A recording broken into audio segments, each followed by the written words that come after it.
Hey everyone! Are you ready to take your English listening skills to the next level?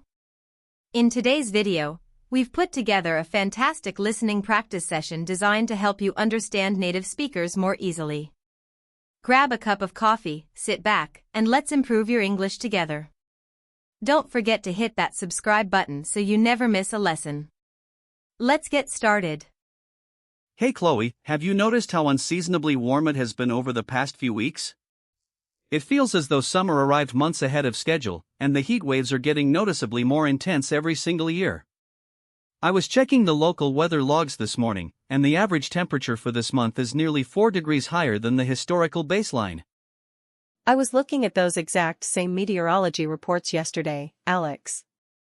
The temperature charts for our region have been breaking historical records continuously over the last decade. It is not just a mild or temporary shift anymore. It is a clear, undeniable indicator that climate change is accelerating at a rate much faster than most scientists previously projected. Exactly. When you look at the global news networks, it becomes evident that this is not just about discomfort or higher air conditioning bills. There are devastating flash floods in some parts of the world, prolonged droughts causing agricultural failure in others, and increasingly unpredictable weather patterns that are disrupting global food supplies and everyday life. It makes me feel genuinely anxious about what our planet will look like in the next 2 or 3 decades. That climate anxiety is something a lot of people in our generation share, but it should ideally motivate us rather than paralyze us. It ought to force us to examine how we live, how our society functions, and what concrete steps we can take to mitigate the ongoing damage. Lately, I have been trying to adopt a much greener lifestyle to minimize my personal ecological footprint, though I often question whether individual actions are truly enough to shift the needle. Every small effort counts because it sets a standard, but individual action definitely needs to be scaled up to collective community action to make a structural difference. What specific changes have you incorporated into your daily routine since you decided to transition toward a greener lifestyle? I started with the most immediate and accessible habits, eliminating single-use plastics from my daily life, carrying reusable stainless steel water bottles, bringing canvas shopping bags everywhere, and refusing plastic cutlery. I also transitioned to a predominantly plant-based diet, because industrial animal agriculture contributes significantly to global greenhouse gas emissions, freshwater depletion, and widespread deforestation. Furthermore, I try to commute by bicycle or public transit whenever possible instead of driving my gasoline-powered car. Those are solid, meaningful steps, Chloe. I have made similar adjustments in my own routine, such as reducing my household energy consumption by switching entirely to LED lighting, upgrading to energy-efficient appliances, and strictly turning off electronic devices when they are not in active use. But whenever I feel a sense of accomplishment about using a reusable tote bag, I look around and see massive piles of plastic packaging discarded outside supermarkets, and it brings me right back to the harsh, overwhelming reality of global pollution. That stark contrast is heartbreaking and frustrating. It shows that while personal green choices are ethically necessary, we cannot solve the climate crisis without addressing the root causes of pollution on a macro scale. We really need to break down and systematically analyze why our natural environment is degrading so rapidly in the first place, especially how pollution ravages our atmospheric air, freshwater and marine systems, terrestrial soil, and living organisms. I agree completely. Let's examine air pollution first, because it is perhaps the most immediate threat to both global climate stability and living organisms. The relentless burning of fossil fuels such as coal, crude oil, and natural gas in industrial power plants, manufacturing factories, and internal combustion engines floods our atmosphere with toxic gases like carbon monoxide, sulfur dioxide, nitrogen oxides, and fine particulate matter known as PM 2.5. These dangerous microscopic particles stay suspended in the air we breathe every day. And that toxic air does not just affect human lung health by causing asthma, bronchitis, and lung cancer, it completely devastates natural ecosystems. When sulfur dioxide and nitrogen oxides are emitted into the atmosphere, they react with water molecules, oxygen, and other chemicals to form sulfuric and nitric acids. This falls back down to the earth as acid rain, snow, or fog. Acid rain falls onto forests, leaching essential nutrients like calcium, magnesium, and potassium directly out of the soil while simultaneously releasing toxic aluminum that destroys tree roots and strips foliage. The impact of acid rain on wildlife is utterly horrifying, particularly when it washes off the land and drains into freshwater lakes, ponds, and rivers. It drastically lowers the pH level of the water, making it extremely acidic.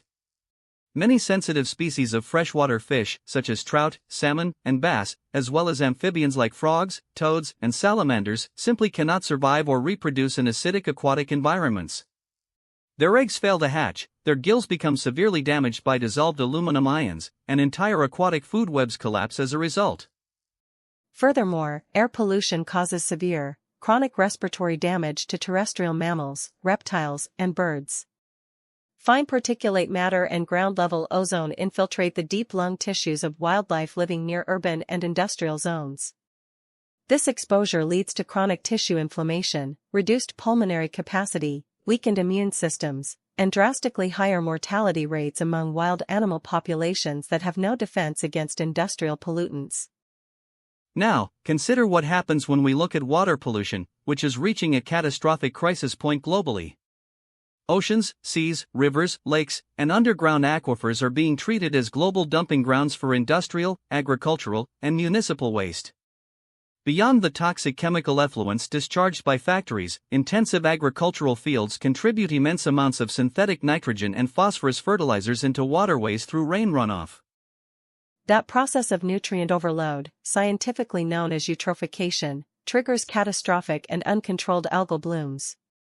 These thick, toxic mats of algae spread across the surface of water bodies, blocking sunlight from reaching underwater plants like seagrasses and kelp, effectively halting their ability to perform photosynthesis. When these massive algal blooms eventually die off, aerobic bacteria consume enormous amounts of dissolved oxygen in the water to decompose the dead organic matter. That rapid oxygen depletion creates vast hypoxia zones, commonly known as dead zones, where oxygen levels drop to near zero. Fish, crabs, shrimp, mollusks, and other aquatic organisms trapped within these dead zones literally suffocate to death because there is no oxygen left to support respiration. We see massive fish kills washing ashore every single year across coastal regions directly due to agricultural fertilizer runoff and sewage discharge. And then there is the pervasive, suffocating plastic saturation in aquatic environments. Millions of tons of macroplastics, packaging materials, and synthetic fishing gear end up in the oceans annually. Marine animals like sea turtles, seals, sea lions, dolphins, and whales frequently mistake floating plastic bags for jellyfish or become hopelessly entangled in abandoned nylon ghost nets floating invisibly in the water column. The physical suffering of those marine creatures is immense and heartbreaking.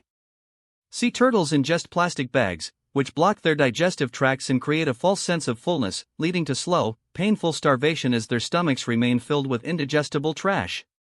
Seabirds like albatrosses and petrels skim the ocean surface and collect brightly colored plastic fragments, feeding them directly to their young chicks. The chicks' stomachs become completely packed with plastic caps, lighters, and synthetic fibers until they die from internal organ perforation and severe malnutrition. Even more insidious than macroplastics is the crisis of microplastic pollution. As larger plastic waste breaks down under ultraviolet radiation, heat, and wave action, it degrades into microscopic particles smaller than 5 millimeters. These microplastics act like sponges, absorbing persistent organic pollutants, toxic heavy metals, and synthetic chemicals from the surrounding seawater. Plankton, small crustaceans, and filter-feeding shellfish ingest these toxic microplastics, passing concentrated chemical poisons up the food chain to commercial fish, marine mammals, apex predators like sharks, and eventually humans who consume seafood. Soil pollution is equally catastrophic, yet it receives far less public attention and media coverage than air or ocean pollution. Soil is not just inert dirt, it is a complex, biological, living ecosystem filled with earthworms, beneficial fungi, nitrogen-fixing bacteria, nematodes, and insects that actively decompose organic matter and recycle essential nutrients required for plant life to thrive. Heavy industrial activities, open-pit mining, improper electronic waste disposal, and intensive chemical agriculture dump massive amounts of heavy metals like lead, cadmium, arsenic, chromium, and mercury directly into the earth. At the same time, the excessive application of synthetic chemical pesticides, insecticides, and broad-spectrum herbicides eradicates beneficial soil microorganisms, rendering the living soil biologically dead and sterile. When beneficial soil microbes, mycorrhizal fungi, and earthworms are destroyed by chemical toxicity, the soil completely loses its natural structure, aeration, and fertility. It can no longer retain moisture or absorb rainwater effectively, which leads to severe land degradation, massive topsoil erosion, mudslides, and rapid desertification. Plants grown in contaminated soil absorb heavy metals and toxic chemical residues through their root systems, which poisons the local herbivores that feed on them, such as rabbits, deer, rodents, and livestock. Those chemical toxins then bioaccumulate and biomagnify in apex predators higher up the terrestrial food chain, such as foxes, wolves, owls, hawks, and eagles.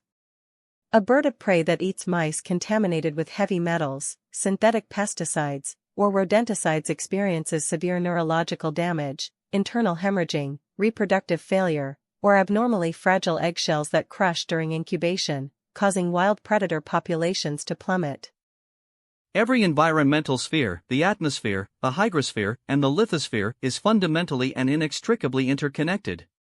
Poisoning the air poisons the atmospheric clouds, which poisons the rain, which poisons the soil, which poisons the underground aquifers, which poisons the rivers and oceans, which ultimately destroys all animal, plant, and microbial life dependent on those delicate systems. Seeing the full, terrifying scale of this ecological devastation makes it crystal clear why we cannot remain passive observers or limit our involvement to basic personal habits. We need to take real, structured, organized action in the real world. Since we both want to commit ourselves to meaningful community work, I think we should channel our time and energy into two distinct, highly specialized clubs that complement each other's mission. That is an exceptionally smart approach. By specializing in different ecological domains, we can address different angles of environmental restoration and share knowledge, resources, and volunteer power between our respective groups. What specific club are you planning to join, Chloe? I am joining the Eco-Repair and Waste Reduction Club. Our core mission centers on stopping environmental pollution right at its source by transforming municipal waste management, combating hyperconsumerism, promoting resource conservation, and implementing practical circular economy principles across our city. That fits your analytical mindset and problem-solving skills perfectly. What specific community projects and initiatives will your club be managing on the ground? My club operates 3 primary, ongoing projects. First is our monthly Community Repair Café.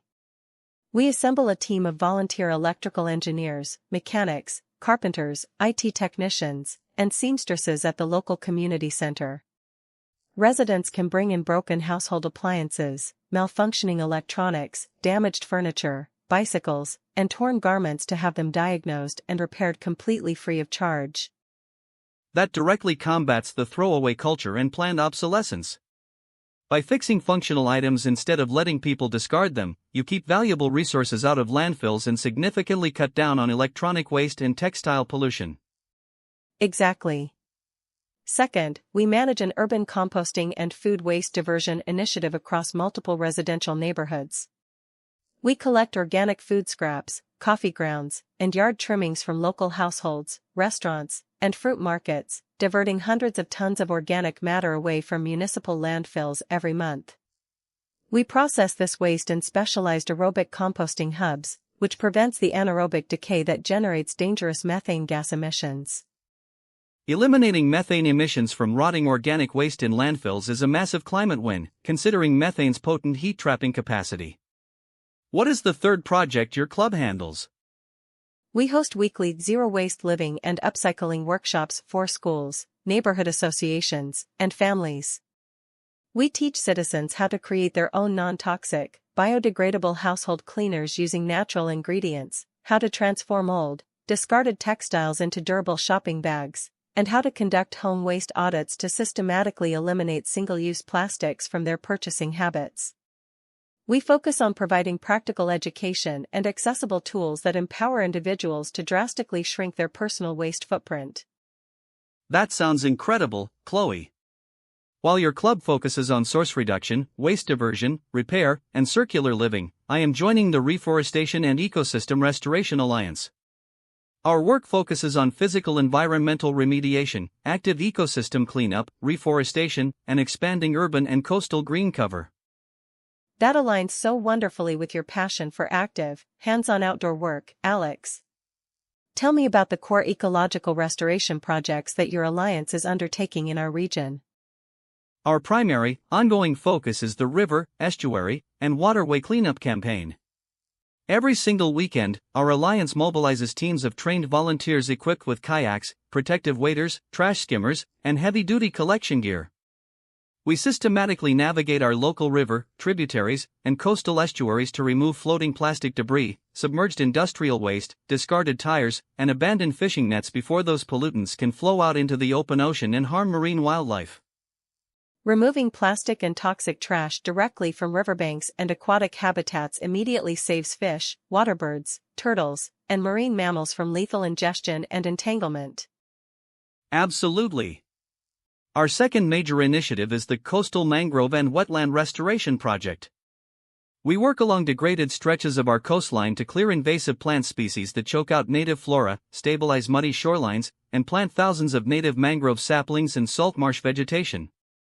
Mangrove forests act as crucial natural water filters that trap heavy metals and excess sediments, protect coastal communities from severe storm surges and coastal erosion, serve as critical nursery habitats for marine life, and sequester immense amounts of carbon. Mangrove forests and coastal wetlands are vital carbon sinks and natural ecological shields. What is the third major focus area of your alliance? We lead the Urban Forest and Biodiversity Corridor initiative in close partnership with the municipal government. We identify abandoned paved lots, unused concrete strips, and barren roadside areas in dense urban neighborhoods. Our volunteers physically break up unnecessary concrete, enrich the compacted dirt with nutrient-rich compost, and plant native shade trees, flowering shrubs, and wildflower gardens designed to attract native pollinators like bees, butterflies, and birds. Look at how perfectly our two specialized clubs interconnect and support each other. My club focuses on preventing waste generation, repairing existing goods, diverting organic matter, and educating citizens on sustainable consumption, while your alliance focuses on actively cleaning up historical pollution, planting protective forests, and physically restoring biological habitats for wild animal populations. It creates a complete, closed-loop ecological strategy for our city. Your club cuts off the incoming tap of continuous waste and toxic industrial emissions, while my alliance cleans up the environmental damage that has already been done and builds resilient natural carbon sinks to absorb atmospheric carbon dioxide. We can even organize high-impact joint events between the Eco Repair Club and the Restoration Alliance.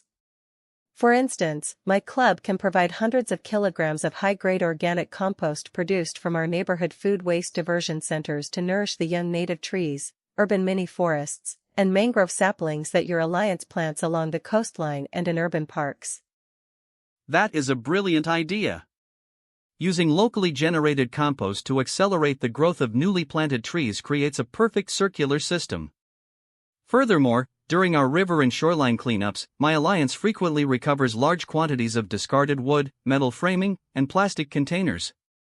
We can transport those salvaged materials directly to your club's upcycling workshops so your team can repurpose them into compost bins, birdhouses, or repair parts. That collaboration would maximize the impact of both organizations. By working through these two specialized community clubs, we effectively transform our abstract ecological anxiety into structured, hands-on, high-impact action that heals the atmospheric air, purifies the water, restores the vitality of the soil, and protects vulnerable wildlife. I am genuinely excited and inspired for this new chapter of community action. Let's make sure we finalize and sign our respective club membership agreements this week so we can begin organizing and coordinating our very first weekend joint projects. Let's do it without delay, Alex. Together, through the combined efforts of our specialized clubs and the wider community, we can actively help build a cleaner, healthier, greener, and far more resilient environment for our entire city and future generations. I will see you at the weekend project launch, Chloe. Let's roll up our sleeves and make a real, lasting difference for our planet. See you on Saturday morning, Alex. Let's get to work.